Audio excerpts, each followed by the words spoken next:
That's nice.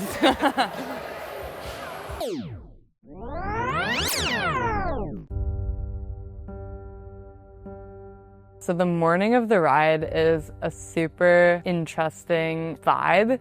It's a lot of nerves, I think, and a lot of people just gearing up for the day. And it's also just super early in the morning. Everyone's just kind of waking up and getting ready. So there's definitely some jitters. But the morning, yeah, you never really know what the day is going to bring. So there's that bit of uncertainty. Feeling good so far. Definitely nervous, excited. It's good to see everyone coming out. So it's going to be a long day, but a fun day. So feeling good. All right, everybody feeling good? Yeah. All right. Thank you. All right.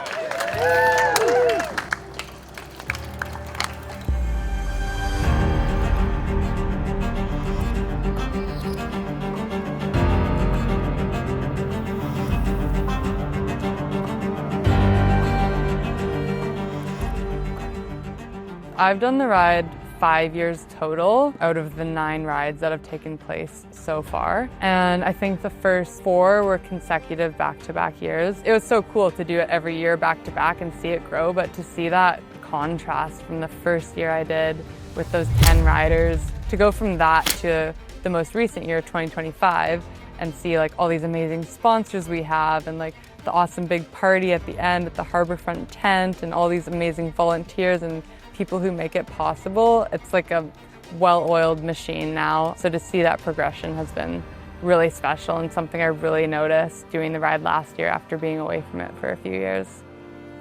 Here we are, kilometer 40. It was a cold start to the day. Low temperatures when you're riding at 30 kilometers an hour, you got the wind on you.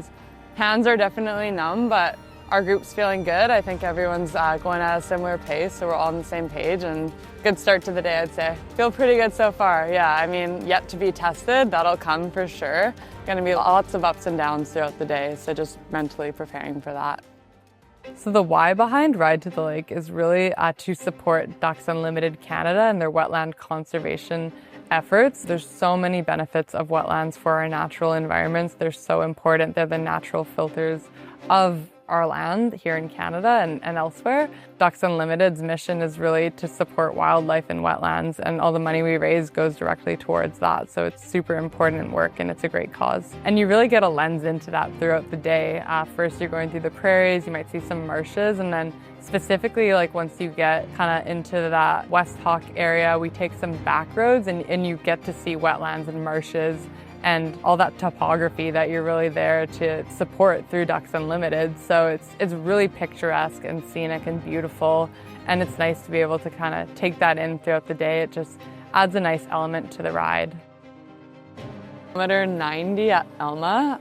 Yeah, feeling about how you should after riding 90K. Ass is a little crampy, but no, the morale's high. I mean, we're finally kind of getting up in the kilometers, so yeah, everyone's feeling pretty good so far. The hardest part's yet to come, so not getting too excited, but I'm happy with how the day's gone.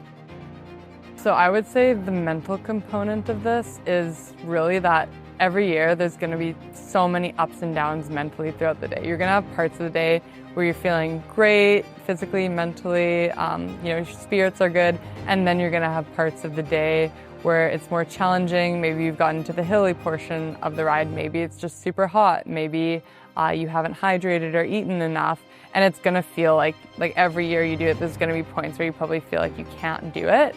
But that's where this group mentality comes into play, and that peloton really helps you push yourself, because you've got to keep up with the peloton in order to be in the ride. So you just really get a lot of inspiration from the people around you, and there's a really team component to this that I find helps mentally get through those ups and downs throughout the day. But that's what I would tell anyone who's newer to the ride. Don't get discouraged if, at a point in the ride you're feeling really poor mentally, because it's almost inevitable and you will bounce back. There's going to be many of those peaks and valleys. Here we are, kilometer 130. Finally feels like we're making a little bit of progress. So far, so good. I mean, it's been flat so far, so this is the second part of the day where things get real interesting with the hills.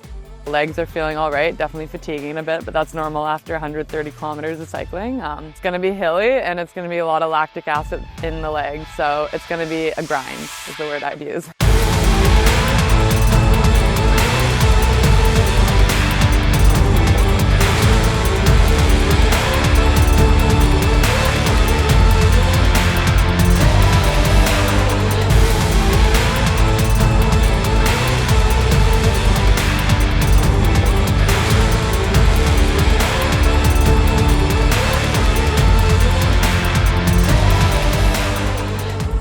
So my dad, Kevin, was one of the co-founders of the event back in 2017. So he's played a big part in planning the ride, getting sponsors, growing it to what it is today. And my role now, as Kevin kind of transitions out, I've kind of come in, and one of my big roles last year was to get more new riders and more kind of junior, younger riders involved with the ride. And we were successful in that. I think we had about 25% of the riders were under the age of 25. So it was really cool to bring this kind of youthful energy into the ride. A lot of new faces, people who either have never done the ride or maybe never cycled at all. So I was able to tap into my network a little bit to ask around and get some people involved to keep this ride going for many years to come and to get this kind of next generation of faces involved. And then in terms of planning, I've joined the planning committee, so just helping with our, bi-weekly meetings in the months leading up to the event. Kilometer 220, finally made it. Such an awesome day. It's always so hard throughout the day, and then when you get to this white tent at the end with everybody celebrating, it makes it all worth it. So just such a great event. So grateful to be a part of it. And legs, lower body, just like fried, but that's to be expected. So yeah, can't complain. 10 parties, about some cold beverages. We got pizza, we got cold plunges, massage chairs. So they really bring out all the bells and whistles, and it's just a great way to cap off the day. That's nice. Crossing that finish line is just, the feeling is euphoric almost. It's so rewarding, and it's so fun that you get to do it with the people you've been riding alongside, picking each other up all day. It's really such a team event. So to get to celebrate with them at the end is just so rewarding, and it's such a high, I would say.